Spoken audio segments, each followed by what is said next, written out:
Upstairs at Froelich show.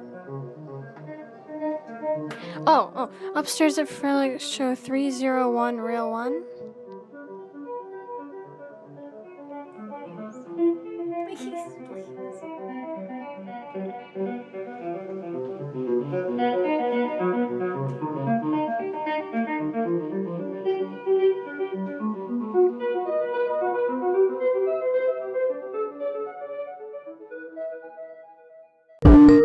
How you been, dude? I've been good. Been working. Thrift stores have opened up. Finding more shit to sell. This and that. So, welcome to Upstairs at Froelich. I'm one of your two hosts, David Lawler, and I'm joined by John Froelich, and we're upstairs in his Fonzie-style apartment garage, over the garage apartment, and we're going through his movie collection. And then this time we decided to do something more fun. And this was an idea back from when? I forget. It was your idea, right? Yeah, it was, it was a couple weeks before Face the Music came out. Right. You said, we got to do Bill and Ted. We got to do the whole thing. So of course. We're going to do the whole damn thing. Plus, Freaked as a special bonus, which is still one of my favorite movies ever in the history of mankind. And my wife and daughter think I'm completely out of my mind for believing that.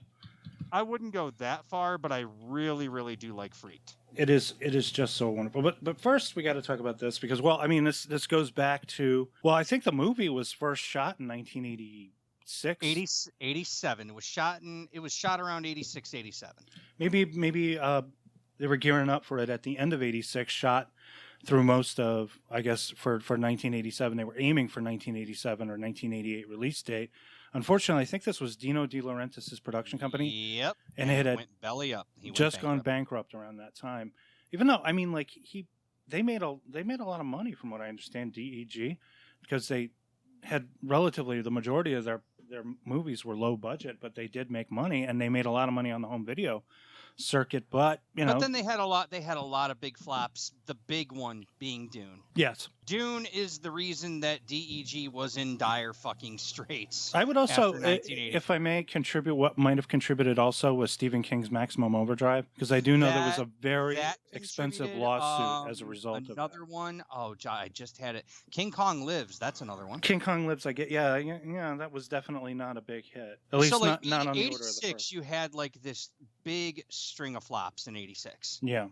Which pretty much depleted your bankroll. Yeah. But he did. He had his production company though. He just wasn't really like distributing movies. He was just working with other studios. Like I know for a longest time he had the rights to the Thomas Harris, Hannibal Lecter movies. Oh, Manhunter, yeah, that's from what I understand, that's still his. And he gave I know, he didn't. MGM has distribution on it. The only thing he didn't have any control over was Silence of the Lambs, which is why you don't really see that popping up in any other reiteration rather. And yeah, because I think Orion spent a lot of money to get the rights to use Hannibal Lecter. That's what I know. Yeah, it was like he sold the character. He leased out the character, so to speak. So Bill and Ted comes out. Now the thing about it is Alex Winter, I remember seeing him as early as Death Wish 3. He played one of the bad guys in that. He was also in The Lost Boys, right?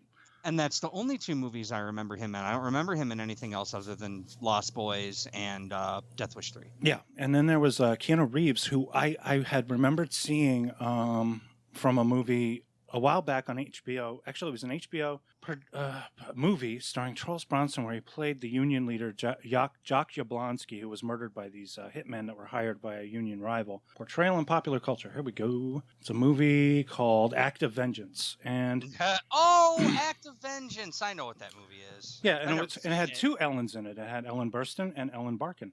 And it had Wilford Brimley, who was like, he's like, just let me out of here, let me eat my oatmeal, and I won't hurt anybody, okay?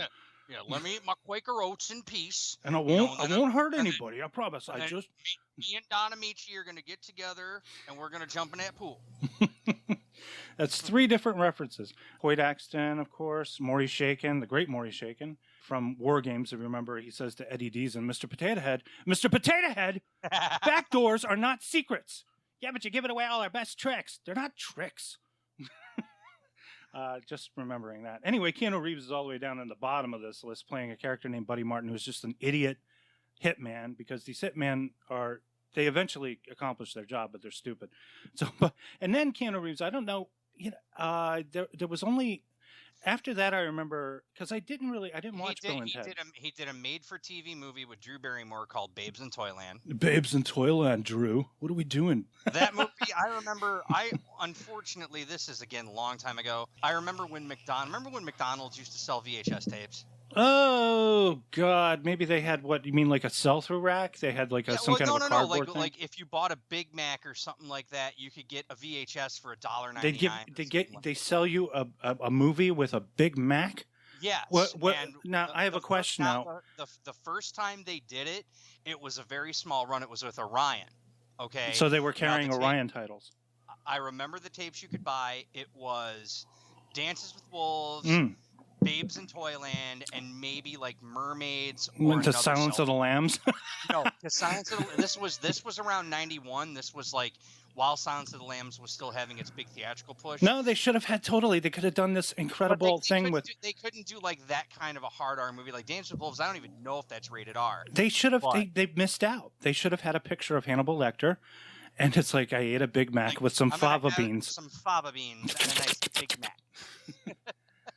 But then, like a year or so later, Paramount signed up, and they did like Addams Family, Charlotte's Web. I used to have. Wait, did they by chance ever do Mac and Me? Oh shit! Because that would have been. That may have been one of the sell-throughs. Because that would have been a perfect thing. Orion sell-throughs, yeah, and it makes perfect fucking sense. And they could sell one of those creepy plushies of Mac.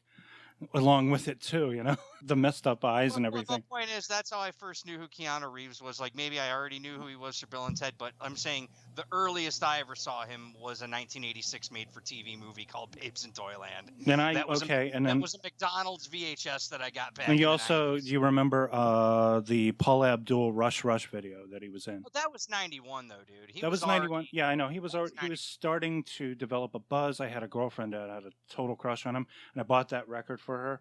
Well, the whole record that had that song on it. Spellbound, great album. Spellbound, and she used to watch the video. Ain't no shame in my game. I like me some Paula Abdul. Don't fight about it. I don't fucking care. Paula, I'll tell you, Paula Abdul, very cute. She was very cute back then, back when she was married to Emilio Estevez, I believe. He did a lot of movies, actually. He did Youngblood, he did River's Edge, he did Permanent Record.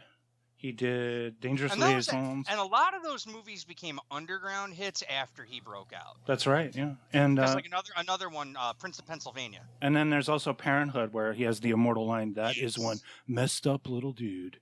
And I Love You to Death, which I've always enjoyed with River Phoenix. And he did another one with River Phoenix, right? My Own Private Idaho, I believe. Yep, My Own Private Idaho. And then... he did Point Break, of course, which is one of the ultimate cult movies ever. Speed and Dracula were like his breakout. Yeah.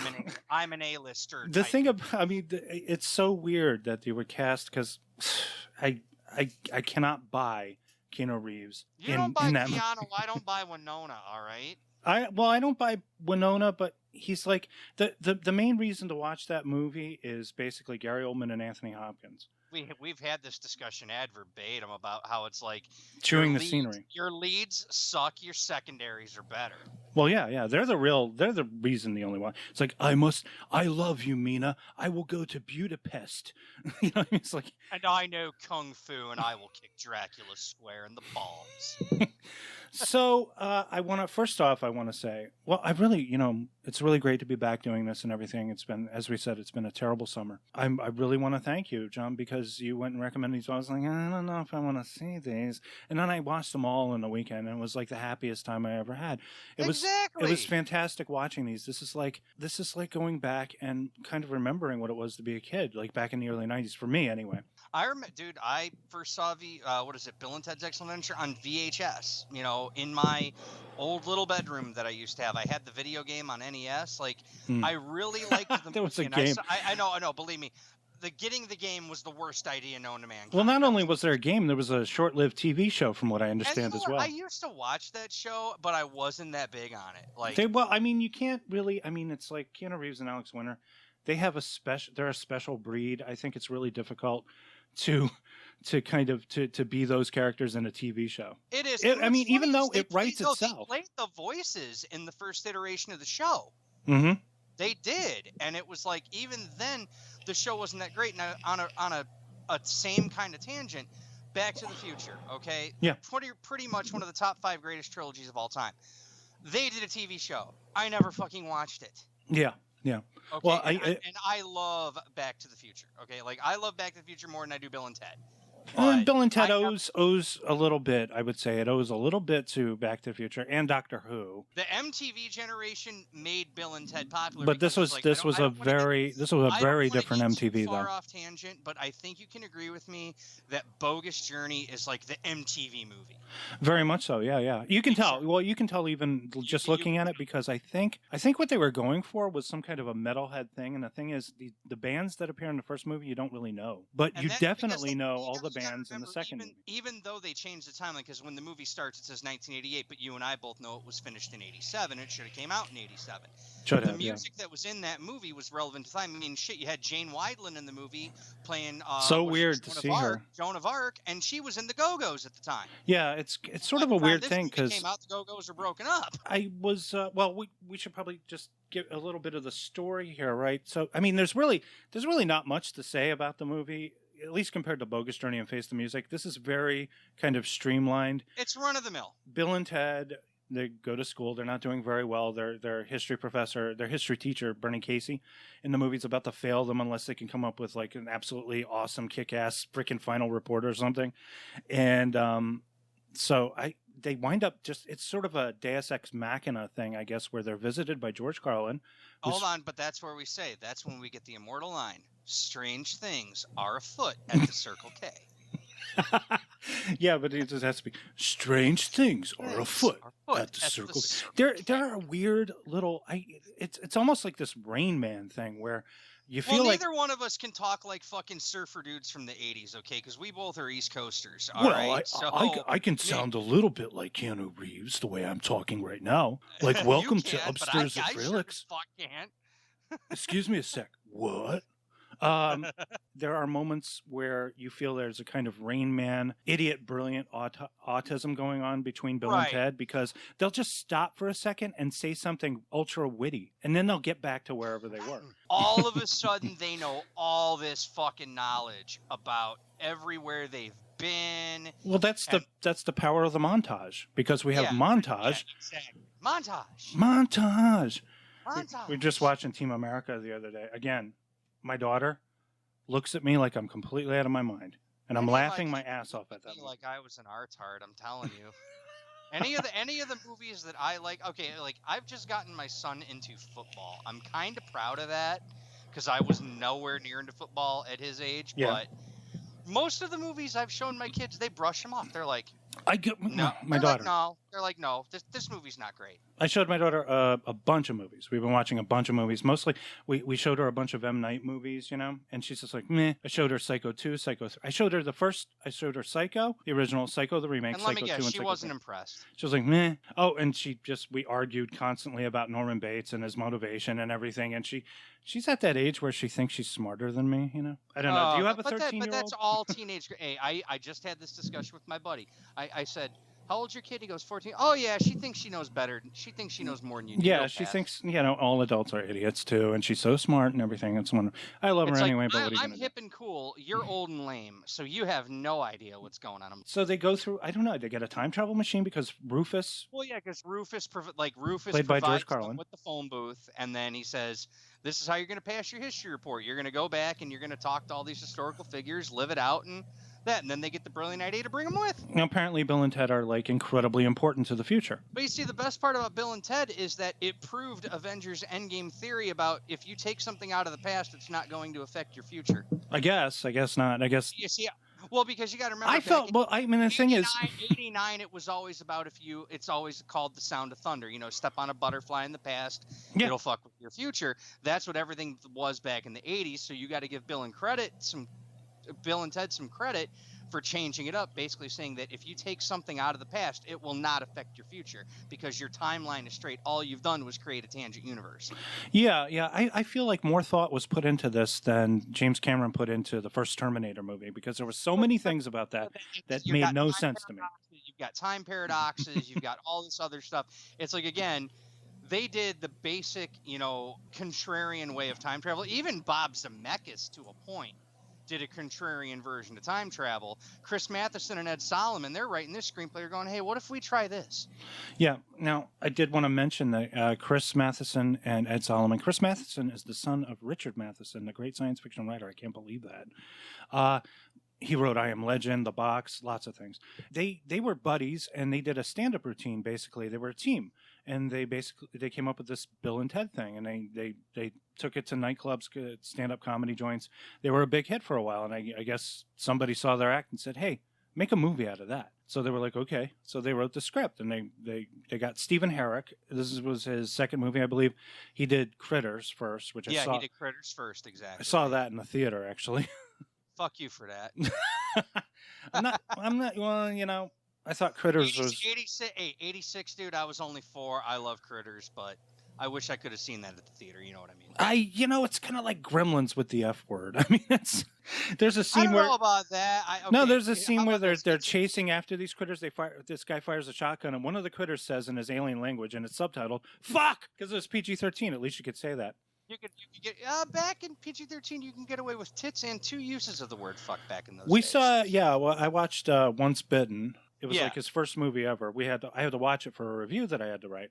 It's rated PG-13, and it's an early movie that was rated PG-13. So it was only really rated PG-13 for its, I guess, sexual content. But then she at the very end, so fuck off. Yeah, she's like, I'm the sweetest, kindest, nicest girl you'll ever know. So fuck off. But the thing is, you could say fuck 2 years earlier in a PG movie. But then 16 candles. Yeah, and Tootsie. I mean, he says "fuck you" like 3 times in the movie. This is practical. Now that was going to lead into that. It's PG-13. Where does it deserve the PG-13? I don't think it deserves. There's no sex. There's some implied weird stuff with who is it? Ted's stepmom or something. Yeah.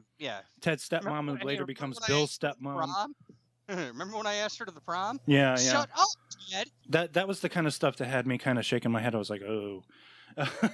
But there's actually Red Letter Media did a very funny review of it where they talked about the not gay vibe that they had to set up between Bill and Ted, especially in the scene where they hug each other. Remember when they hug each other and then they look at each other and go fag. It's very Mel Brooks actually when you think about it. But it's a really fun movie. It's kind of like left field casting because you've got George Carlin.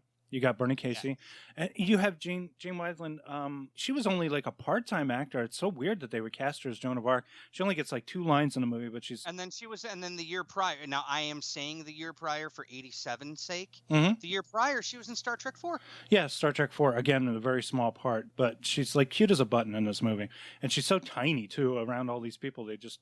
And then, what's really hot in real life is she's into bondage and S&M.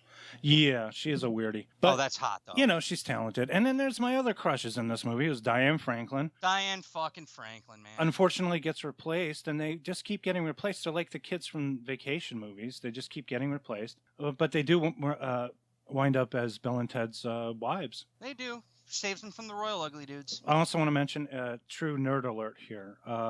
Rod Loomis is in this movie, and he plays Sigmund Freud. Rod Loomis was in a Star Trek The Next Generation episode around the same time called We'll Always Have Paris, and he was also the killer in the Rowdy Harrington movie Jack's Back, which is another one of my favorites. I love that movie. All right, so I'll re-raise you on the nerddom. Let's see. Al Leong, of course, is Genghis Khan, who's the token Asian bad guy in every 80s and 90s. That's right, action. yeah. Also, he got his, I remember he was in Hot Shots Part 2. Charlie Sheen knees him in the nuts so hard that his nuts come out of his mouth. You win! Points and passes out. Yeah. And then of course now the actor whose name I can't remember who plays Billy the Kid. He was in Dan Shore. God, Black Moon Rising. Dan Shore. He was in just like a lot of good B movies. Like he was a good B movie actor, so it made sense to cast him as Billy the Kid. So they go throughout history. They have all these wonderful adventures. Oh, one of the funniest bits is Napoleon. Oh my God. Napoleon trying to bowl, and then they take him to the ice cream joint, and then they take him to that water park, whatever it is. Waterloo, yeah, Waterloo. And they wind up getting back to their time finally, and then instead of having the final report being done in class, they do it on stage, and they do it in this big light show that's kind of similar to Revenge of the Nerds. You remember? But so I guess what we're saying at the end of the day, this movie rips off everything. It does, yeah. But it rips it off in all the right ways, not to also mention carving out its own niche for itself. Yeah, I don't understand. It's like a weird combination of stupid and brilliant at the same time. It's setting up new rules for time travel, rules that were really never done in any other movie up until Endgame. Yeah, I feel like also there was the first reference to that, what I was telling you before about the time game. They do it more in Bogus Journey, but the time game, I swear, there was this movie that was made, I think, in the early 2000s for no money. I forgot who did it. Shane Carrick or something. Are we talking about Primer? Primer. You can call it either way. I call it Primer. I call it Primer. Whatever. I always think of Paint. But it's about two guys who create a time machine, and then they're doing this time game thing where they say, I'm going to do this, and then it winds up happening automatically because they say they're going to do it. So you can just play this game if you have a time machine, I guess. You can just basically say, I'm going to do this, and then it appears because the time machine is the constant that allows that to happen.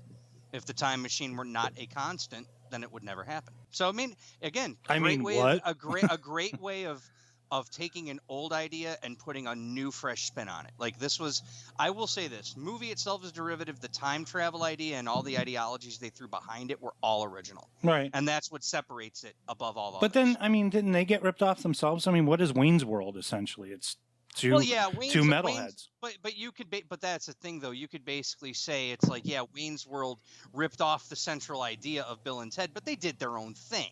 Kind of. I don't know. They were a little bit. We're talking about a time travel movie about two kids trying to save. You might as well say Bill and Ted ripped off Cheech and Chong. Two kids who are trying to fight for their cable access fucking TV show. I guess. But it's still like in principle. I feel like some ideas might have been taken from Bill and Ted. And I don't disagree, but like not the whole idea, just the archetype of the two characters was off. Other than that, everything else they did was original. So I really did enjoy Excellent Adventure. It's probably not my favorite of the series. My favorite is probably the next one we're going to talk about. There's a certain innocence. There's a certain kind of I feel like you can't make a movie like this anymore because it's not serious. Everything is so serious now. Everything has to have a point. Everything has to have some kind of like logic to it. Everything has to comment on something. This is just kind of just fun. It's just fun. I know. I totally agree with you. It's fun, and I wish more movies like that were made. Okay, like I guess the best way to say it in your end, you recently binged on all the MCU movies, right? Yeah. Can you agree that Ant-Man is like the one movie in the group where you just turn off your brain and have a good fucking time for 2 hours? Yeah, definitely. It's just like sort of like stupid humor. I mean, yes, it is a Marvel movie, but it's a lot of fun. Actually, well, not just Ant-Man, but I think also Spider-Man. The Spider-Man movies were also a lot of fun too. Well, I mean, Homecoming. Homecoming is much more fun. They had to time in I'm talking like Ant-Man is just like this one movie where it's like this character does not fit into the MCU just yet, but it's kind of like, hey, this is a lesser known character, and they're just having a good time with this movie. And you just more movies like that need to be. They need to be, yes. And think about it. This movie cost $6 million. But you see, luckily, the third movie we're going to talk about, that was the movie that got fucking made. Yeah. Okay, but we're going to get back to we'll get to that later. But for now, we got to get back on part two. Part two, Bogus Journey, which is. It has the same spirit as the first movie, but it costs a little bit more, and it looks really, really good. The production design the photography of this movie are absolutely astounding. I was shocked. I mean, especially with the version of Hell that we saw, and there was a lot of stuff in there that I could definitely see Alex Winter thinking about Freaked. He's thinking about Freaked in the back of his mind, looking at all this crazy shit. And there was also like probably a bunch of people that worked on that movie that also worked on Freak.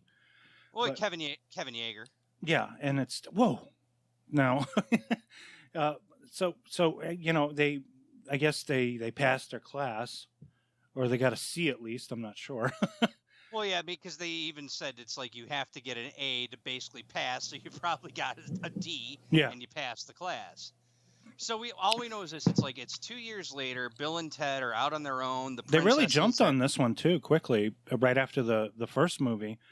and they upped the budget like more than twice. I think the budget. Well, of the because first movie. it took about 2 years, because you got to remember, like, even though Bill and Ted, it was a sleeper hit, but it didn't make like crazy fucking money, but it made a good profit on its investment. on 6 million, and it was probably it probably took a lot to break even because it had to be picked up after a company went bankrupt. Okay, so the way they see it is this: this movie made a good profit at the box office, but it blew up on video. Yeah.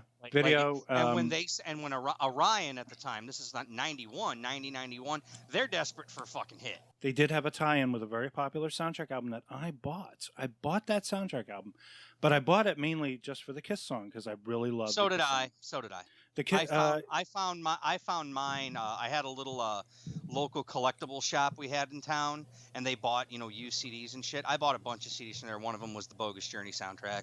That one I bought. I wanted it for the Kiss. I mean, I didn't know who Kiss. I knew who Kiss was, but I wasn't like, oh my god, I'm a diehard Kiss fan. But if you look at the soundtrack here, you've got the hottest bands at the time all contributing. You had Slaughter, which was a very big band. Winger, Kiss, of course. You had Steve Vai. You had Faith No More, Megadeth, Primus, King's X. These are all known bands. These aren't like the bands from the first movie, which I didn't even recognize any of them. The only band, Extreme, is one of the main bands. From Extreme, yes, that's right. Extreme. But even then, they hadn't really hit. They didn't really hit until around this time that this movie came out. By you mentioning what was that one? Soundtrack, Pornograffiti. That was the big album that they. Pornograffiti was the big album. Yeah. Get the funk out. I was gonna say, by all the bands you just mentioned, I kind of figured there's a contributing factor to why this movie may have not done so well. Why? Because of the bands? It came out in the middle of the Gen X boom. Well, this was okay. This was exactly a heartbeat away from when Nirvana exploded all over the place. Yes. 91, 92. As far as I know, the only song that got any kind of play was God Gave Rock and Roll to You. Yeah. Because they played it on MTV all the time. It was Eric Carr's last appearance with the band in the video. He didn't play on the song. He sang backup on the song because he was dying of cancer at that time. Yep. Did I ever tell you I saw Eric Carr's final appearance? Oh, fuck you again, dude. I got to see the original four. I'll give myself that. I saw the original four. Oh, but you saw them in a reunion, so it doesn't count, man. I don't care. I got to see them on the Psycho Circus. You saw them when they were collecting Psycho Circus. When they were collecting Social Security. I don't care. I am fine with that, sir. Well, it was Madison Square Garden, November of 1990, and it was Eric Carr's final live appearance with the band on the Hot in the Shade tour. Slaughter opened for them. Oh, it was Slaughter and I think Winger. Actually, yeah, Slaughter, Winger might have opened. There was another band, though. There were 3 opening acts before we got to the final show, but it was a great show. If it was Dokken, it would have been awesome, but I know it wasn't Dokken. It definitely wasn't Dokken. I would have remembered that. But that was one of my favorite concert-going experiences. I can only compare the other one, the best concert experience I had. Well, actually, I had a couple when I think about it. There was the Clash of the Titans, which was awesome. That was Anthrax, Megadeth, Slayer, with Alice in Chains opening up.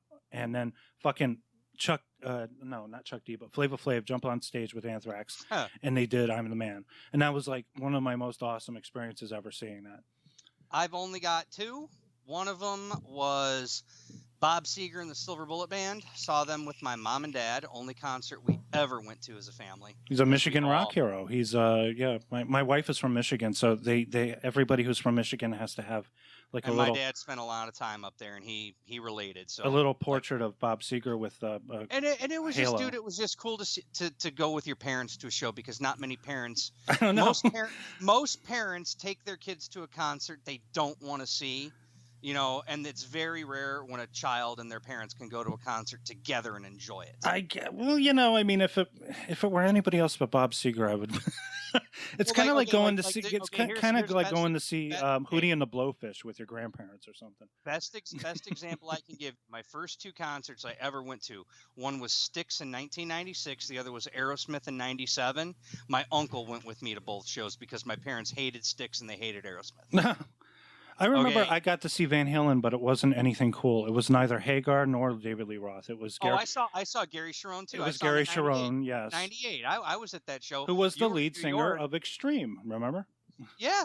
He was Yeah, okay. I no mean, one like Gary regardless, dude. Sharon. Hey, you saw that. That's like to me, Van Halen 3 is an underrated record. I have it. I mean, it is not great by any means. I don't really. But I know. I don't listen to it. No. there are some standout fucking songs on that record, but like most of it's trash. There's some good standout songs. And I saw Gary live. Dude, Gary was great live. Gary Sharon is a fine singer. He's more in the Hagar mold, I would say, but he can do all of those songs. He can do them very effortlessly. Yeah, dude, I loved it when he did Mean Street. He was great doing Mean Street. Yes.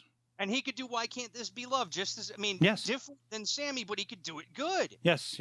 I had no problem with Gary. I was going to say the other show, this is where it's newer band, Thai, System of a Down, and Disturbed, mainly because they were in two small clubs, and I was at the very fucking front. So maybe not like the greatest bands ever, but at the same time, when you're like up front at the stage and the sweat of the lead singer is dripping onto you while you're up cheering with a fist in the air, that's a great experience in and of itself. Oh, but let me tell you, that Clash of the Titans show, I didn't have long hair at the time, but everyone else around me did. So I felt their hair against my back and my neck as they were just headbanging like crazy.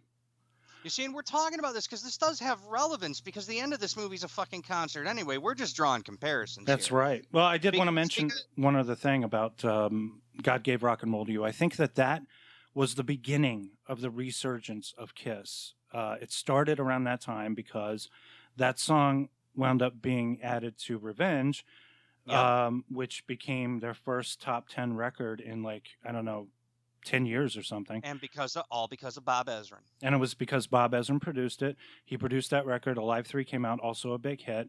Then then Carnival of Souls came out. Well, there was Carnival of Souls. That they didn't promote it. Well, yeah, because it was finished, but then the whole Unplugged thing happened. The Unplugged thing happened. Then the reunion happened. And then that resulted in Carnival of Souls was shelved. And then Well, I mean, it was. Then Psycho Circus came out, and then they did Carnival of Souls. It was released. A friend of mine, but I didn't even know it because it wasn't even publicized, that record, Carnival of Souls, until a friend of mine who was temping at Mercury Records gave me a tape of it, and I listened to it. I was like, holy shit. Because it was produced by Toby Wright, so it was very dark and heavy sounding. So, and that's the Kiss. I hate fucking admitting this, but I love the 80s era Kiss. You like Animalize and Lick It Up and all that? I do, dude. One of Heaven's my on Fire. Heaven's on Fire. Tears Are Falling. Forever. Crazy This time Nights. I know it, there's no doubt in my mind. I'm not big on ballads. I'm not a fan of ballads myself. But I love the 80s era, dude. I love the non-makeup era. As much as I hate to admit it, I do. But at the same time, I love the makeup era. But this song is wonderful. It's an incredible song. It's a standout on the thing. And it was really nice to see it at the end of the movie. But we got to talk about the movie, apparently. I know. I forgot about the damn movie. Okay, in this one, they have to fight to save existence again. Existence as we know it, man. Because they're at the one moment in their life where they become known. We find out it's not the song that saves the universe, but it's the moment in their life where Wild Stallions is born. Yeah. Where there's a public conscience. And there is that whole thing that you mentioned before about the schism between hair metal and what would become grunge, because you have an appearance by the guy from one of the guys from Faith No More who's in it, and you have a Primus song. Yes, Tommy the fucking Cat. Tommy the Cat. Which is off one of their records, but they this is the movie that introduces death in one of the funniest fucking scenes, extended scenes of any movie, is when they're playing a game with death or something, and they start off playing Battleship. You sunk my battleship. This is William Sadler. Best 2 out of 3. And then it's Clue, and then later on it's Twister. I got it. I believe that it was Mr. Mustard in the study with the candlestick. And you're wrong, Death. It was Professor Plum. And the thing is, I mean, like, you have this comedy moment where he has to read the game instructions, and they're waiting for him to finish reading the game instructions. He nods his head. I mean, it's just, William Sadler is, he was, what I remember him mainly from, he was the bad guy in Die Hard 2. Everyone knows that. Dude, Demon Knight. He was in Demon Knight, yes, and he was also in. Because I saw Demon Knight before I saw Shawshank Redemption. And he was in Shawshank Redemption as well. He was on the very first Tales from the Crypt episode. That and the one. As a slight addendum to that, he reprised his role of Death in like season 5 of Tales from the Crypt. That's right. Yes, I remember. Yeah. And he reprised it again in Bordello of Blood. That's because you can't really trademark or copyright death. Nope, I already got the answer. The answer's right there in front of you. I'm surprised you haven't said it. What is it? Kevin Yeager. Oh, what? They just brought because Kevin Yeager designed the Crypt Keeper's makeup? Yep, because Kevin Yeager was one of the main guy on Tales from the Crypt, but he also did the makeup for Bill and Ted's Bogus Journey. Ah, there you go. So Freak. So Bill Sadler and Kevin Yeager, they're apparently really good fucking friends. So here you have a terrorist, I guess, a Darth Vader, the former gym teacher. Anomalos, the push-up champion of the 26th century. Now Chuck D. Nomalos, I think, is Ed Solomon's name backwards. Damn you another one? Damn it. That was good. I like that. I didn't know that. Yeah, Dinomalos is backwards for Ed Solomon. It just now hit me. And then there's also Station, which makes no sense. Station. Yeah. When you run into somebody and you just say Station and they say it back, you're like, all right, you're awesome. You know what you're talking about, yeah. Exactly. Me and my buddy Josh are like that. Every time we see each other, we just say Station. I mean, there wasn't any in the final movie, Face the Music. There was nothing except the final bit at the end, and they all go Station. But that was a great nod. That was a fucking great nod. We got to get to that later. I don't want to spoil that movie. Right. Anyway, Station. All right, there we go. So first you have like well, one of the more confusing elements of that is that you have these evil robot replicas of Bill and Ted. So you have two different sets of Bill and Ted, because you have a future Bill and Ted, you have a present Bill and Ted, and then you have robot Bill and Teds running around. And then also, and then you also have the robots that Station creates. Yes, the good robot us's. And they go to a hardware store. Oh my God, the hardware store. That is just fucking ridiculous. So I mean, dude, you're already busting a nut in your pants. We already know this is like your favorite one of the three. It's just, well, actually, I feel like I think they had limitations because they had an ambitious story with the first movie and they only had $6 million. So a lot of it looked kind of cheesy, a lot of the visual effects. They a lot cleaned of it, a lot of the matte paintings, the matte outlines. Yeah, it looked really kind of dirty. I mean, but it still had that charm because it was shot on film. But I think what they were mainly focusing on in Bogus Journey was in camera. They were trying to do as much in camera as possible. But even then, it looked a lot cleaner, and but it still had that kind of character that you have. Unfortunately, I think Face the Music looks too clean. It looks too perfect. We'll get to that. Everything is very clean when you look at it because it's all digital these days. But yeah. But here, they have this great production design where they create hell. Because Bill and Ted go to hell. How the hell do they go to hell again? Well, apparently we're going to, a lot of people have said this, but we're going to touch on this right now. This is what I like to call the South Park philosophy, where, remember the episode where everyone goes to hell and then you find out, what is the real religion? He goes, Mormon. Oh, shit. The joke that Bill and Ted's universe has invented, and they carried it over into Face the Music, is that everyone goes to hell. Everyone goes to hell. No matter who you are, like, say for 1 in a million, you're going to hell. So I heard something really tasteless the other day from Tim Dillon, and for some reason it makes me laugh. Comedian Tim Dillon. He said, we know, okay, the joke is, and it's meant to upset and outrage and shock people, because it's a joke. It's called humor. We know that Kobe Bryant is raping Ruth Bader Ginsburg right now. My question is, are they in heaven or are they in hell? So, I mean, and you're laughing, and you know why you're laughing? Because it's funny, and it's absolutely, are you fucking kidding me? That is the most tasteless fucking thing I ever heard, but I could not stop laughing. It's kind of like, Eric, the difference between a baby and a bag of cocaine, you know? Oh, I hate the dead baby jokes. The point I was getting to is that, like, dude, everyone in this universe goes to hell, no matter what. I think that makes more sense than heaven. It certainly does when you consider the law of averages. But then you look, but that's the catch. Look at heaven. Look at it. It's nothing but the elite. Yeah. It's like you got a room with all these famous people playing a game of charades with a fucking Martian. Yeah. Okay, so heaven's obviously painted to be this grandiose place that it's like you have to live like Ned fucking Flanders if you're gonna get into heaven, okay? So I find it hard to believe that Benjamin Franklin is in heaven. Nobody lives a life like Ned fucking Flanders. Yeah, that's true. It's the gag, it's the joke, you know. And if people question that, it's like, dude, you don't need to be watching this movies if you're gonna question this. So they die, they go to hell, or they go to Vasquez Rocks, but their faces are painted. They kind of go all out with the makeup work here. Well, they go to hell because Missy sends them to hell because of the seance, right? They show up. It's like that's the whole thing. When they die, quote unquote, they become ghosts, but then they can possess people.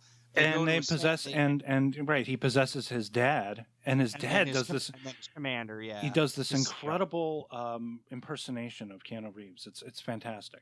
Hey, dude, I'm totally my dad. And then the other guy, the guy from Total Recall, the one who was sweating, you remember? Yes. Showing up. Then they eventually, Missy ends up, sends them to hell, and then they have to. The Grim Reaper comes and says, "If you play me in a game, I'll send you back." And then they give Reaper the Melvin. Mm-hmm. Give them the Melvin, and then they decide to run around hell. They get encountered by Satan, and Satan gives them a choice of what private hell they would like to spend the rest of eternity in. They do this big-ass Satan that looks like something out of one of the comic books. Oh, Thor. It was like, I think... No, dude, that's Legend Satan right there, man. Yeah, but it looked a lot like the one, that big fucking creature that was fighting Thor in one of those movies. I forget which one it was. Yeah. Was it Dark World? Dark World, right, yeah. And then we hear, what are we hearing? Immigration song? Is that Immigration song? Ragnarok at the very beginning of the movie. Right. It was Immigration song that they play, right? From it looks like, dude, it looks like fucking Malbosia from Spawn. You think? Oh, well, yeah, that's true. Yeah, Spawn. I was just thinking about Spawn the other day. So that whole scene right there, that is probably the most creative the movie gets, is when they're in their own private It's hell. Profound. It's weird and profound too, because you're watching you're not really expecting them to go this deep. They're going deep. And then you got the production design. You got dude, one of Tim Burton's guys obviously worked on that. Well, yeah, some of the corridors. You've got the Dutch angles. You've got the slanty furniture. It's just one of those great. If I must get snooty, it has images that recall German expressionism, if you will, but it's done in color. A little too. I thought I was getting snooty with Dutch angles. Dutch, when they got the camera like that. Wrong side of Europe, pal. Well, it is. There's an expressionistic. There's a lot of shadows, and there's a lot of crazy angles, and then we get this grotesque stuff, like Alex Winter appearing as his grandmother. Yeah, he is his own grandmother. And this is where I get into the freaked vibe, because I feel like a lot of this, that Alex Winter's like, if I could take this kind of stuff and put it in my own fucked up movie, I could definitely capitalize on it. And how Fox... we're going to get into that. Yeah. But anyway, I got to finish this one up. But yeah, they eventually play the Reaper, I think 4 times with a whole bunch of board games. They win, they go back, and they have to save their girlfriends from the bad robot us's. Girlfriends played by different chicks this time. Different chicks. And then again in the final movie as well. Oh, but yeah, I forgot. We forgot about Pam Grier. Forgot about Pam Grier. You read my mind. This is before she even became famous again. This is before her second career resurgence. They just sort of threw her in there. She's playing like their manager or something, and she's like, she's like the Miss Monroe. She runs the whole rock festival they got going on. Yeah, but she says something like, you got to learn how to play your instruments. But then that's the joke. It's like because at the end she goes, Rufus says, guys, who else do you think would have let you in this thing? So she basically knew they were shitty, but it was Rufus in disguise saying, you have to play this because the world's at stake. So George Carlin is actually Pam Grier. And Pam Grier is George Carlin. And Finkel is Einhorn. Now, so Joss Ackland is the bad guy in this, Denomalus, it's hard to say. And he was the, if I remember correctly, he was the bad guy. Well, he was the Soviet Union dude in Hunt for Red October. And he has this... come on, go older than that. If I could go older than that, what else? Older than that, because you know why? I say I got diplomatic immunity, so Hammer, you can't sue. Lethal Weapon 2, right? Then you see he got tired of playing bad guys after that, and then he went off and did the Mighty Ducks movies. Yeah. I forgot Frank Welker. The Easter Bunny. He does Beelzebub. He does Station. He's stationed. He does anything. You know, he does like a Gremlin's voice. You know, like Stripe, Yep, basically, exactly. which is. It's weird that you can. Then he does this fucking Megatron station. No, then you can have all this stupid shit in the movie, and then you can have this incredibly frightening shit like the Easter Bunny was, and then you know, Alex Winter's grandmother, and then you have hell, and you have death, and it's like weird. It's like somebody mixed up a whole bunch of crazy ideas. Did you feel that they were going to make a third movie, or that they ever wanted to make another movie after never this? thought in a million years. I did Like, some reading, and I knew that Alex Winter had been trying to shop a third Bill and Ted movie around for But a then decade. there was always the rumors that Keanu was never interested, or because he was too big for that. You know. Well, what I mean? yeah, there were rumors that like, but the thing is, I mean, Keanu Reeves shows up and Freaked, for crying out loud, he's Ortiz, and it's like he doesn't care. Keanu Reeves didn't care about doing anything. I don't think Keanu Reeves cared about his image, because I think he knew, you know. But him and Alex they've been good friends. They had always, if you can get Keanu Reeves to appear in your movie as Ortiz the dog boy, then you are a friend. You are a true friend. You know? It's just like Kevin Smith getting fucking Matt Damon and Ben Affleck to show up in his movies. All the time, yeah. And really, I mean, like, I think it's just more about kind of like being a nice guy. I think Kevin Smith is a nice guy. That's why you could get, like, you know, when that Jay and Silent Bob Redux, Jay and Silent Bob, and two more characters you could say were inspired by Bill and Ted, you know. Yeah, how many people he got to get in fucking reboot. And yeah, all these people, everyone, nearly every actor he ever worked with the exception of Bruce Willis, I think. Apparently, and then according some to him. he's never worked with. Like he got Val Kilmer for a couple of scenes. You know, he got Tommy Chong. Cheech and Chong never showed up in a Jay and Silent Bob movie ever. He was able to get Tommy Chong. He got Melissa Benoist, Supergirl. Yeah. You know how much clout someone has when, like, these big names, Chris Hemsworth, for God's sake. Fucking Thor. Johnny Depp. He got Johnny Depp in a movie, and Yoga Hosers. And but that's because of nepotism. That's because Kevin Smith's kid. Yeah, his daughter went to school. Lily Rose Depp, and because of that, they became close friends. And Johnny Depp, Kevin Smith. It's all because of nepotism. Well, he also said that Johnny Depp gets tired of playing the same fucking role over and over again. He just wants to do something fucking insane. Oh yeah, he likes because he's a character actor. Because I have a feeling that's why Robert Downey just goes and works and does weird shit. He just doesn't want to keep playing the same thing. Actors get bored, you know. Yeah, they do get bored, but then you gotta stretch your acting chops like that. You see, that was the thing about, now this is where we get to Keanu. It was like Keanu was never like neither Keanu or Alex Winter were ever actors. Okay, they were just right place at right time kind of guys. Yeah. Keanu ended up honing his craft. Like he got a better acting coach. He got better roles. Well, you know, he has. Alex just wanted to work in Hollywood. He didn't want to be in movies anymore. He became a director. He wound up directing a couple of Ben 10 movies. But there's another reason he did that is because he saw what happened to a lot of child actors, and he could have been one of them. You know what I mean? Yeah. He could have been a Corey Haim. I hate to use that analogy, but he could have been a Corey Haim. He could have. And he knew about the bullshit that was going on at the time, so he was smart and he got out. He never let the evil side of Hollywood influence him. Like, he got out, he worked properly within the system. Well, let's finish up. I wish a lot of child actors could do what he did. But anyway. Well, let's finish up Bogus Journey here. They eventually play this concert, the Wild Stallions, at the Battle of the Bands, with Death.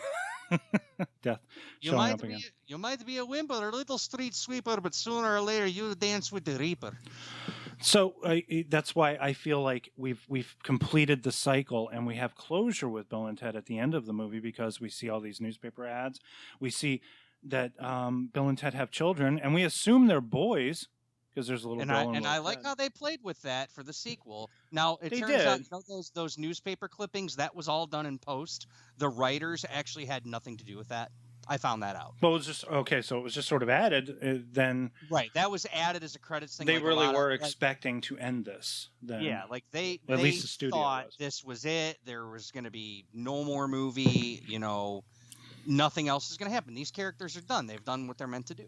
Still, a lot of fun. Even though it was it gets kind of deep there, but it was still a lot of fun, as much fun, and I think probably better handled. I would say the director had a better handle on the material than Stephen Herrick did with the first one, and they had better visual effects and just striking visuals.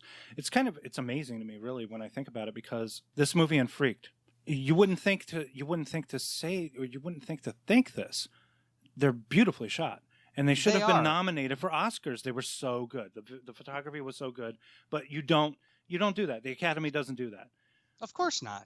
And it's like, oh, well, we have Vilma Sigmund for Dances with Wolves and Oliver Wood for Bill and Ted's Bogus Journey. And the Oscar goes to, what are you thinking? But it was wonderful. I really enjoyed the movies. Took a break. And the next day, I kicked back and put on Freaked for my wife and daughter. Now, I was going to seg you into this. So, who do you think made the better movie? Alex Winter with Freaked or Keanu Reeves with Man of Tai Chi? Well, there's no, for me, I'm sorry, there's no contest. Alex Winter, definitely. Alex Winter, definitely. Now, Alex Winter in a heartbeat. Now, the thing is, do you remember the MTV show that he did very briefly called The Idiot Box? I was too young. I was way too young. No bullshit. I didn't start getting into MTV until around 95. Yeah, you're never going to see it unless you look on YouTube. I think there are some places that still have. There were only 6 episodes made, and it was extremely popular, even though it had a really shitty time slot, which was either Saturday nights after Headbangers Ball or Sunday nights after 120 minutes. They would show Liquid Television, which in turn inspired a bunch of other things, such as Beavis and Butthead, Ian Flux, and then another show. But there was also the Idiot Box, and but it was a very popular lineup. But unfortunately, the budgets were just too much, and MTV didn't know how to do original productions yet. They just certainly didn't know how to finance them yet. Most of the time, it was still a music video channel. You had like maybe two you would have blocks, 3 hours of regular programming. You said 95 was when you started watching. That was around the time that they were doing fucking real world and all that stuff. They were doing 95. It was the Road Rules and Singled Out, The Real World. That was it. So you had that. You had Road Rules, The Real World, and Singled Out. That was the only original programming you had, save for Beavis and Butthead. And that was all just cheap. It was cheap reality programming. All you needed was some video cameras and a bunch of idiots, and you photographed them. But they did have some shows like Just Say Julie, I think, with Julie Brown, little comedy, stand-up comedy sketches and that kind of stuff. That didn't last very long either. But most of the time, you would have just the VJs doing their own little shows where they showed their favorite videos, like the other Julie Brown. There were 2 Julie Browns. There was a white Julie Brown. Oh, I know. There was the MTV Julie Brown, and there were 2. Yeah, you're right. There was the actress Julie Brown from Earth Girls Are Easy, and then there was Downtown Julie Brown. Downtown Julie Brown, right. So this show, okay, now a lot of these people who worked on The Idiot Box came together, Tom Stern being one of them, and the other writer, Tim Burns, both worked with, and also the Oscar-nominated actor John Hawkes also worked with Alex Winter on The Idiot Box, worked on Freaked. And he makes this movie. This is the most bizarre thing you could ever think of. This is like a John Waters movie or something like that. It's not. I would say, dude, I'm gonna go off and say this. I can't believe I'm saying this. This is like the Citizen Kane of studio films. I only say that because here's the thing. They gave Alex Winter creative control to do whatever the fuck he wanted. Yeah, it was this guy. I guess I think my theory is that when a movie studio head knows he's about to be fired, he's going to throw a bunch of money toward the most insane project he can. Just burn down the fucking studio on his way out. And that's what I think, who is it? Joe Roth. Who ran 20th Century Fox until he was fucking fired.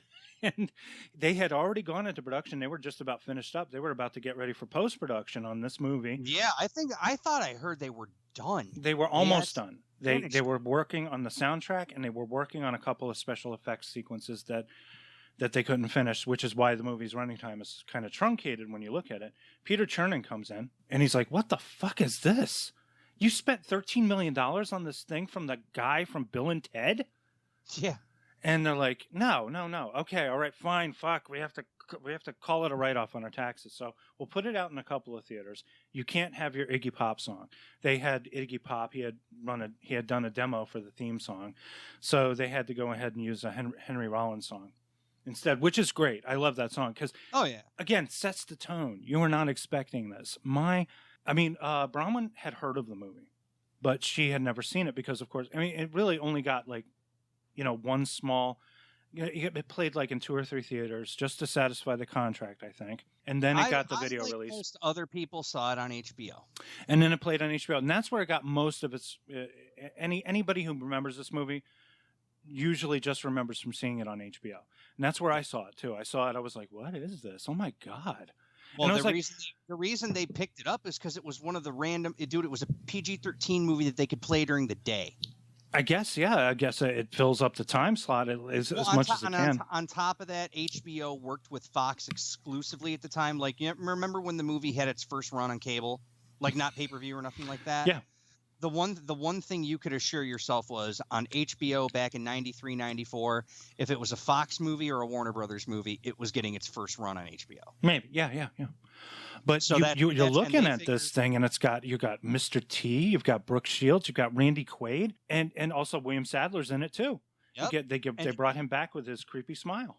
And the thing is, all actors that worked for cheap. Yeah, and They also, were all cheap. also his favors too. Sadler. Alex Winter was like, but he's cheap. Sadler's a great actor, but he's cheap. and also, like a lot of these people were kind of like on their way out too. Like Brooke Shields, she was kind of nowhere at that time. Yeah, well, she was. Yeah, that's what I was gonna say, because Suddenly Susan came out in '95, and this was right before her big resurgence. Yeah. So even though she was like on the B list, she was cheap. Yeah, I mean, and her also name came with some notoriety. Her name did come with some notoriety. And then you have Mr. T, and you didn't see him in anything for a long time. I wonder what happened to him. But then he popped up in Cloudy with a Chance of Meatballs. Yeah, He didn't return for the sequel, much but later. he popped up in Cloudy with a Chance of Meatballs. So that right there is epic. Now this, okay, I don't know. You grew up in the '90s, I guess. Because you didn't grow up in the 80s. I did predominantly. So this Freaked is a '90s movie.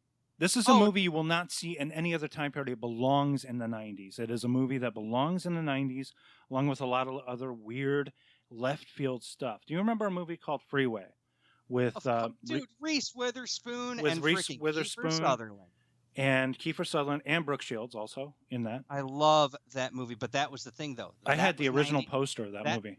That was 96. Yeah, but it's still a 90s movie. But then that was the thing, though. You see, Freaked had Fox. Ricky Coogan, Freeway, Kushner Lock Company. That was Elijah C. It was a very small indie movie, but it was 90s. It was just because it's a movie that is defined by the decade it was made in, because it could not be a giant peach. When fate brought them together, Mr. Scuggs took an average Confessions of a Trick Baby. Yeah, that's such a something. But that was like. Was that also Matthew Bright? Did he also do that one? And he also did, Matthew Bright is another guy. Can't have a career today. It's about friendship. I'm thinking of that one, Tiptoe. Oh, God. With Gary Oldman playing a little person. This is another kind of weird movie that you think is a joke, but then you look at it and you understand that the director was very sincere in his intention to tell a story, but it winds up being considered distasteful. There was another, Adam Rifkin is a director, also primarily a 90s kind of director. He did The Dark Backward. Remember The Dark Backward? That's another movie but it could be shown on a double bill because Judd Nelson has a fucking third arm growing out of his back. When I think, I'm sorry, It's the kind of film Brooke Shields has always wanted to do. Detroit Rock City, The Chase, which I got to see in a free preview with, and I'm like looking at this movie and I'm like, holy shit, that's Ron Jeremy. Introducing Larry Bud Melvin as the President of the United States. Fun movie. Oh God, I was laughing. In Freaked, coming soon There to was only like theater. one thing that my Freaked, daughter thought but was funny. ugly, I think it but was- funny. Oh, I think it was the little boy who keeps getting thrown through like glass doors. She smiled once at that. My wife thought that the Rastaman eye guards were funny. That's what she thought was funny. But this is about a child actor named Ricky Coogan. He's down on his luck. He appears on a talk show and he tells the story in flashback, but we see only his silhouette. So right, and it looks like the gargoyle. That's what's so fucking clever about this. You think that he's still like that, but then at the end he's not. He's just sitting in front of some cactus, and it just And sort of everyone got cured. everyone got cured except for the big worm because he didn't like macaroons. Which is played by Derek McGrath, who I like to mention was in a TV show. I don't know if you remember the show, John. It was called My Secret Identity. Nope. It was Jerry O'Connell. And this was after Stand By Me, but he was still a kid, and he has like superpowers. And Derek McGrath plays this professor, scientist guy who assists and advises him on things. Great, funny actor. So he appears in this, but this is we have Megan Ward, who was like in a bunch of movies from the 90s. I think she was in a Pauly Shore movie. I forget. Encino Man. Right, Encino. Okay, she was in Arcade. She was one of these cute as a button actresses, and she never really went anywhere. I mean, because she wasn't it. You know, like she could never escape the types of films that she was doing. But here, I mean, she's wonderful in this movie because she's exactly what has happened to a lot of young people these days. She's very angry. She's an activist. She's a feminist. She's an environmentalist, and she goes with Alex Winter, with Ricky and his friend, who was also in another TV show. Michael Stoyanov is the actor's name. He plays Ernie in the movie, but he was on a popular show in the 90s. Blossom, yes, he was in Blossom, which was Mayim Bialek's show before she lost all her talent and wound up on Big Bang Theory. Before she went to college. So they go to this weird town or village or whatever that's set up by Randy Quaid. Randy Quaid runs a community full of freaks, and he turns all of them into freaks. He basically he turns Megan Ward and Michael Stoyanov into a Siamese twin thing, and he turns Alex into this weird creature that kind of looks a little bit like a gremlin, sort of, but with these animatronics and everything. They do a really good job with the makeup is extraordinary, and it's old school too. I don't think there's any digital stuff in this. This is all stop motion. Including... No, it's all stop motion because it's $12 million in 93, 94. You're not getting any CGI out of this movie, including the title sequence. Even the title sequence is incredible in the movie. Yeah, everything done in camera the way it should be. Maybe a couple of animation effects that you need for post, but other than that, 90% in camera. And it's all in camera, stop motion. It looks great too. Also, great production design by Catherine Hardwicke. And we talked about Catherine Hardwicke because her name is going to pop up again in another movie that we're going to talk about in the future called Brain Dead. So really incredible production design. They built all of this. They even did a little bit of marketing, from what I understand. At least according to the Red Letter Media boys, they came up with some action figures. They actually sold freaked action figures, and one of them, I forget, I think it was Jay Bowman, has Ortiz, the dog-faced boy, as an action figure, and one other character, maybe the worm guy. I'm not really sure. Well, I wonder what those are worth. You know what the thing is? I bet you could eBay them, and they would be hundreds of bucks. Because can you imagine? Yeah. Toys from a failed movie? A failed movie, not mass-produced. They probably had to only been released in test markets then. They were, I think he said you could buy them at like Sam Goody or Coconuts or something like that. You know what? That makes sense. Some kind of promotional tie-in. I can't imagine. It's just so bizarre they would. I remember when I bought my Boondock Saints toys, I had to get those at FYE, which was Sam Goody, Yeah. Yeah, I had to get all that stuff there. I know all that. That's oh my God. I'm sorry. I'm just thinking of Bobcat Goldthwait. He's playing Sockhead. And it's just, he just has a hand. I mean, like you take the sock puppet off, there's just a hand there. So, I mean, only in that movie could they get away with something that ludicrous. Well, like the hammer has the story to tell, and the hammer was a wrench once until Randy Quaid got his hands on it and turned it into a hammer. I mean, like whatever. It's just there's so much. It's so witty. This whole fucking movie is so fucking witty, and it all has to do with this chemical called Zygrot 24, which turns everybody into these freaks. And William Sadler is like this executive who wants to buy out all this and use this Zygrot 24. It's a fertilizer or something, and it's Stewie Gluck. Stewie Gluck was the name of the kid. He was the kid who he's got these fucked up ears. He's very big ears, and he keeps getting thrown through windows and just goes to the Weekly World News, and then he goes, like, I know my way out. I know my way out, and then he throws himself out the window. I mean, come on. Eventually, they overpower Randy Quaid. They turn him into a freak, but they don't know what it is. And it turns out, the big spoiler for everybody who hasn't seen the movie, But you can. It's freely. It's Brooke Shields. You can freely find it on YouTube, and you can find a really good copy of it, actually, HD on YouTube. They did make a Blu-ray of it. I think it's out of print now, but you can't find it. Oh, and guess who owns it? Oh, you have the Blu-ray. Oh, you son of a bitch. Oh yeah. Oh, I if it makes you feel any better, I paid up. Well, how much? 20. I found a guy in a group. He was selling Freaked and Airheads. He was asking 80. I got him down to 50 for the pair. Airheads is another great movie, also kind of indirectly inspired by Bill and Ted, especially with the Motorhead, I think. Both of those Blu-rays this day and age, they go upwards of like 80, 90 bucks a pop. Well, let me ask you about the Blu-ray. Does it have any documentary stuff on it? Nope. All the supplementals from the 2-disc DVD were not carried over. Oh, that sucks. And I do not have the 2-disc DVD. I have the Laserdisc. I do not have the 2-disc DVD. Oh, man, you have a Laserdisc of it, too. Of course. Oh, man, that's cool. Can you send me a picture? I've got Laserdiscs of Bill and Ted's Bogus Journey and Excellent Adventure. So it turns out that, yeah, Randy Quaid is indeed Brooke Shields, and the end of the movie, even the end of the movie. Again, Einhorn is Finkel. Finkel is Einhorn. She pops up, and it is the funniest thing, and I'm going to also include it in the end credits of this episode. Brooke Shields popping up with a machete in her hand. And then we freeze frame as they're all saying goodbye. It's a brilliant ending. This is one of the, seriously, I am absolutely serious about this. This beats the shit out of Ex Machina. It beats the shit out of Cowboys vs. Aliens. This is one of the greatest movies I've ever seen in my life. It is fucking brilliant. You must see it. Hey, I'm the one who said Ford Fairlane's my all-time favorite comedy, so anything goes in this world. Yes, I guess. I would have included that on our list. I will not say that Freaked is one of the greatest or best movies ever made, but for what it is a beautiful, unique piece of work. All right, so we move on finally to the final. Now, during this time, well, after Freak came out, I started reading in movie magazines because we had movie magazines back then. You could actually pick them up and read them. You didn't go online because you didn't really have internet service. But I had been reading that for years. Alex Winter was trying to get Bill and Ted 3 off the ground, and they couldn't do it. He was even working on it. He worked on a script. He worked on a script with Chris and Ed. I don't know what happened in the interim because Chris and Ed do wind up finally making this Face the Music, which came out this year, a few weeks ago, actually, as a matter of fact, I think, right? Oh, yeah, last end of August, and we're in October now, so. You went and saw the movie. You bought a ticket.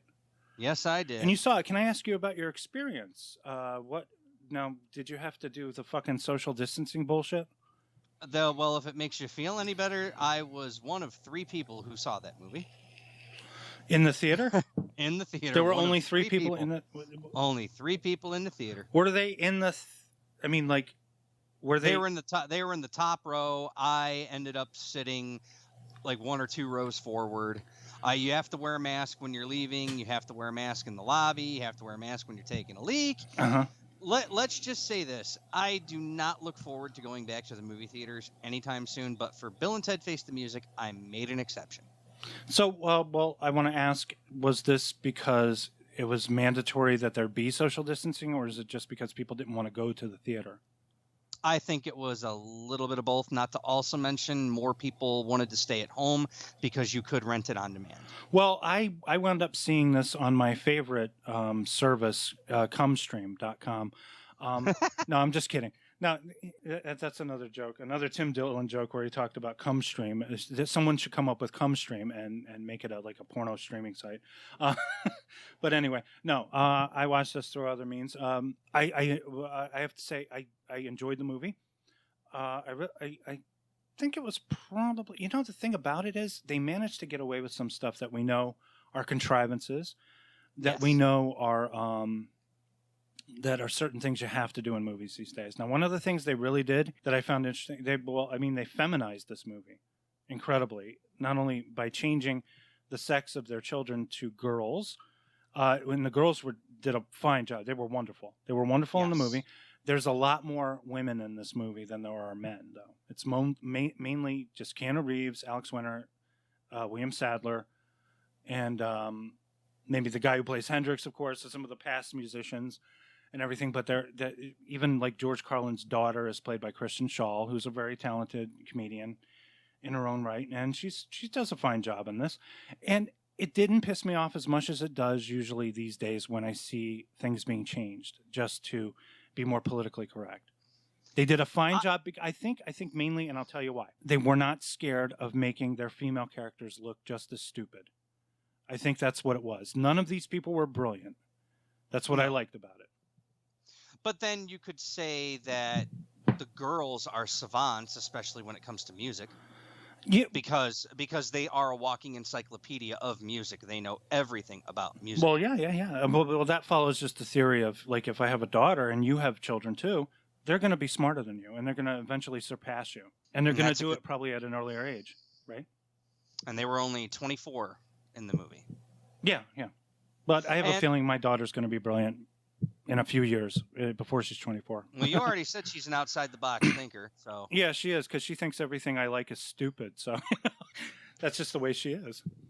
I actually was able to watch the movie last night. I actually was able to get a copy of it. I watched it again. On second viewing, I will say this. The first 20 minutes are a little bit of a chore to get through, mainly because Alex Winter hasn't skipped a beat all these years. Keanu, he's a little rusty out of the gate. Keanu, he is a little rusty out of the gate. Alex Winter has put on a little weight, but his face hasn't changed much. But Keanu looks comparably older. He looks a lot older. Because he shaved, he needs to get the facial hair back. He'll look young again magically. He's still got his hair though. He's still got the hair, but he's got that kind of older face, and he's still got that mentality from the first two movies. I don't think he missed a beat in terms of his characterization. I just think he's a little more disturbing now because he's older. Alex Winter doesn't seem as jarring to me. Yeah, he dialed it. He dialed it way back more than he's used to, and I do agree with that. He dialed it back a little bit. He just. But then when they went to the alternate futures, that's when he dialed it up. They kind of go crazy with the alternate. They did this in all the good ways, though. That was in all the good ways. I think maybe my favorite bit, other than them as extremely old people living on assisted living, my favorite bit is them as completely roided out muscular prisoners. Yes. That was a very good look for them.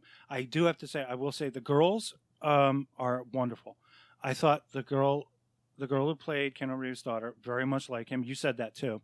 Yeah, she was. And also, Samara Weaving, I feel uncomfortable because I find her extremely hot, but she kind of reminds me a little bit of my daughter. I feel like a dirty old man because I just turned 48. Watch Ready or Not, then you won't feel like a dirty old man. Okay? You know what the thing is? It's very weird that you mentioned that because I taped it.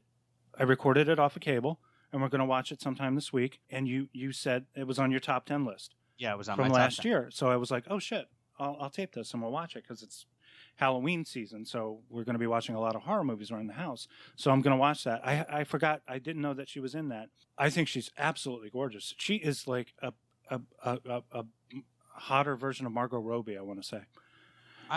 Here's an even funnier thing. Keanu Reeves basically is with Agent Smith's daughter. Hugo Weaving, who played Agent Smith in The Matrix, that's her father. Oh, really? Yeah, that's her dad. I had no idea. Oh, well. So now you know why Samara Weaving's in it. It's because it's like Keanu Reeves and Agent Smith's daughter. Mm-hmm. I gotta see what her mom looks like. Because I bet her mom is incredibly hot, and I bet you she was like my daughter. She inherited the best characteristics. She's not like Rumor Willis, who got the worst characteristics of her family. She's like the opposite of Rumor. Who's that other one? Ireland Baldwin. Inherited the best qualities of both her parents. She did. But I agree. But she's absolutely adorable in this movie because she really here's where it gets better. Look at Kevin Smith's kid. That's right, Harley Quinn. Harley Quinn Smith. Yeah, she got the best parts of her parents. Yeah, mostly from her mom. Thank God for that. Yeah, thank God for that. Here now Bill and Ted have been summoned to save reality. Yep. That's what this is all about. And they have to go back to hell again. And they have to come up with the Grim Reaper. But it turns out they changed it around. They've changed the whole thing so that it's the daughters who wind up saving reality. And I like that because they basically go into the thing that Rufus was the only one that believed in Bill and Ted, but there were others that believed in something else. Like, they're going off the knowledge that Rufus knew it was supposed to be Preston and Logan. He didn't know their names. Mm-hmm. You know, which kind of does mess with the timeline a little Well, bit. you know what this movie does? It combines the first two movies. They go Yeah. back in time. Both Billy and Thea go back in time to get musicians from all throughout history, the greatest musicians in the world, so that they can make this song that will save reality. So it has the combined elements of Bill and Ted from the first movie going back and getting their historical figures for their report, and then the second movie where they have to assemble a band. So you're assembling a band of the greatest musicians, and it just sort of combines the two into this movie. The only thing I really didn't like about the movie is that it was just, well, number one, it looked too clean, it looked too digital, it looked too HD. That's an unfortunate problem with a lower budget movie. It's gonna be shot digitally. You're not gonna have that filmic look. But even then, the budget was still more than both movies combined. I know, but it was 2020. We're Yes, talking, I know. This is $2020. Yeah, we're talking about here. This is 2020. So it's like, I mean, you got all these wide open spaces and nothing going on in there. There's no life to it. It's just you're really getting this indication that the actors are just standing in front of a green screen for most of the time. Yeah, and then they're in sets. You can tell they're in like a lot of sets. Like you could just basically tell the bulk of this movie was done on a soundstage. And the only other problem I had was the song. The song should have been. You know what? On the second viewing, I liked the song. It wasn't really anything though. It was just sort of an instrumental. I mean, you know what the song should have been? I'm fine with that. Do you know? I'm gonna piss you off. The song that should have saved reality was "God Gave Rock and Roll to You." Oh, not again. That's what it should have been. It should have been that, and it should have been every musician and just going. I agree that it should have been, and it should have been anthemic, but at the same time, instead it was just like it showed musicianship. I guess. I mean, and that is and at the end of the day, anthemic versus musicianship. You know, musicianship's gonna outclass it. They had Hendrix, for fuck's sake. They could have done Manic Depression. But that's musicianship, because look what Hendrix helped invent. Then you've got Louis Armstrong. Look what he helped invent. Like, they go back to like the originators of all the types of music that they like. You see, it's the girls' music. It's not all our music. It's the girls' music. All right. So you see. Okay, hey, listen here, Gene. All right. No, you can call me Roger. I'm the fat man with glasses. Oh, I thought you were talking about Gene Simmons from. Okay. This is Gene Simmons from Kiss. You got to forgive it a little bit. Okay, this is a movie you have to forgive. I forgive you. Hey, they had me. They had me because they went and did this. Nobody was exactly clamoring for it, but they went and did it anyway. And it doesn't wear out its welcome. It's a very lean 91 minutes. Like, every fucking movie has to be really long these days.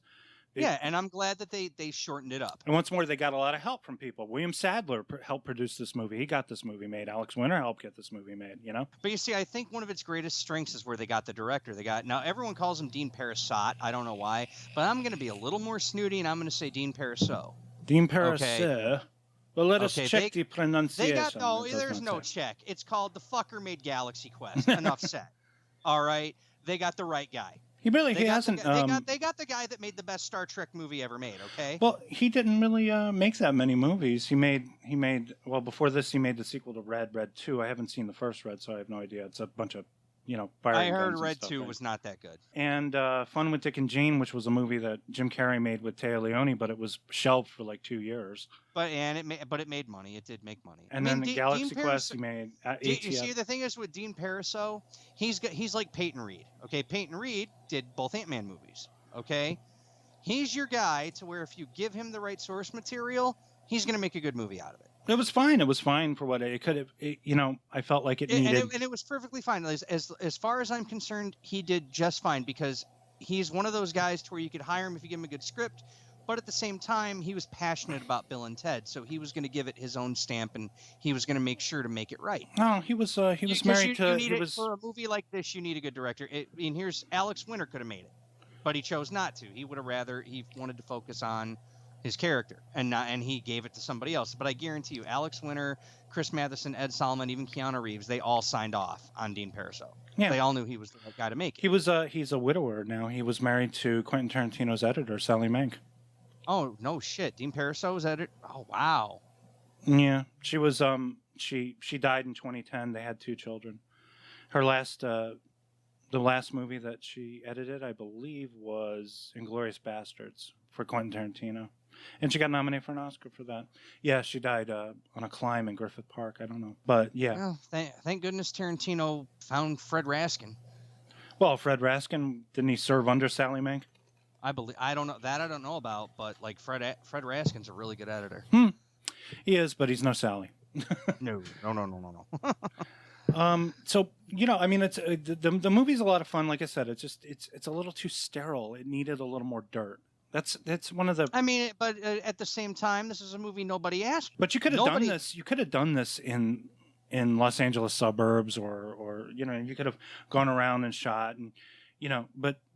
I don't know. The vision of the future was just a little too clean for my taste. It was a little too contrarian. It wasn't anything special. It was a future we've seen several times before. Yeah. You could put this future in any movie, and it would be named. There's nothing unique about it. Yeah. I agree with you. Yeah. It still manages to have that innocence about it that the first 2 movies had. Well, I was going to ask you this: which quest did you prefer, Bill and Ted's or his daughters? I'll tell you, I think the daughters are not. They go and they're looking for the musicians. Meanwhile, Bill and Ted are looking for future versions of themselves or alternate versions of themselves. So I think I preferred the daughters more because I feel like Bill and Ted weren't doing as much. Good answer. Thank you. I preferred the daughters quest, and I thought it was very cool at the end about how they are basically producers. You also might be able to, if we had some degree of success from this movie. I haven't seen much in the way. Oh, I have. It made its money back. Well, we might have a justification for continuing this franchise with the girls. They said that it's not going to happen. Really? I mean, I think they could. I honestly think if they did the girls, it would be good. But they said nothing's planned right now. They said this was a one and done deal. Just one and done, and then we're done. And then he goes back to John Wick, and Alex Winter goes back to John Wick, all that other stuff. Everyone goes back to doing what they're doing. Well, Alex Winter's going to try and get Freak 2 done. Yeah, and he's got to go through Disney with that. Good luck. I'd love to see Disney. We did a movie called Freaked. Wait, Brooke Shields? What gets me is he said he's going to make this new Blu-ray of it. I'm like, okay, dude, you're going to get Disney to release this thing? I don't know. You know what you can do? I mean, you can go completely the opposite way now. I mean, because we have streaming, we have all of these available channels and so many different ways to watch things. You can make a movie and have it be seen by millions of people. You can pick up a camera and just make any kind of movie. That's what I'm trying to do right now. It's driving me crazy. I want to see something that is down and dirty. I want to see somebody pick up a camera and just shoot. I don't want clean, wide shots of beautiful things. There's a lot of clean, beautiful stuff in Face the Music. Bogus Journey is a great combination of kind of old school and incredible production design. And then Excellent Adventure is kind of cheap looking, But it had some good production value though. It did. Save for the obvious use of stock footage when they did the Napoleon scene. You could tell there was stock footage. Oh yeah, obviously they didn't have the money to have a whole bunch of armies. It's like what I say is this: the production design in general and anything they did in camera was good. It was just anything that was done in post was fucking trash. Even by 80 standards, it was trash. Yeah. But they didn't. On top of that, it had really good production design. You only had like 3 or 4 top of the line special effects companies, visual effects companies. All this kind of stuff. It could be some guy in a garage with a razor blade and some tape, just putting it all together in the first movie. But the second movie had such a great production value, production design, because they increased the budget so much. But the main help was getting Kevin Yeager's team. It's almost like each movie was a product of its time. You know how I said before that Freaked is a 90s movie?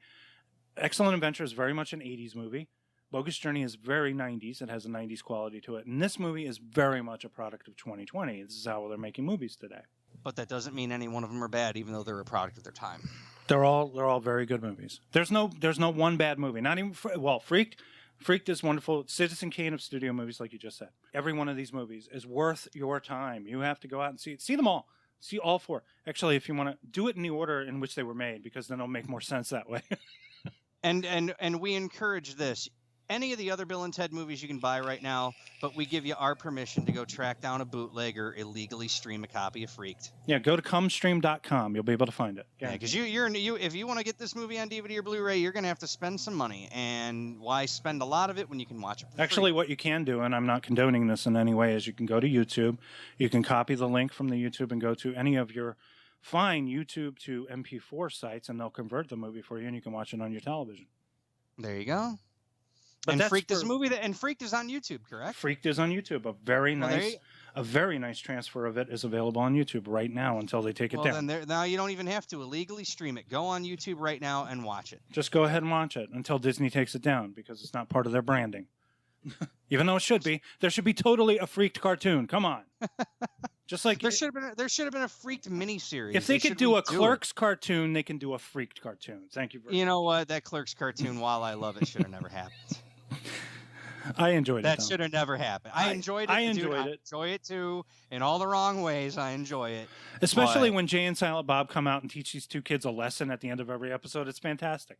Oh, hey, it's Charles Barkley. All right, should we wrap it up? Let's wrap it up. All right, I wanted to thanks for listening. It's good to be back, people, and remember to be excellent to one another.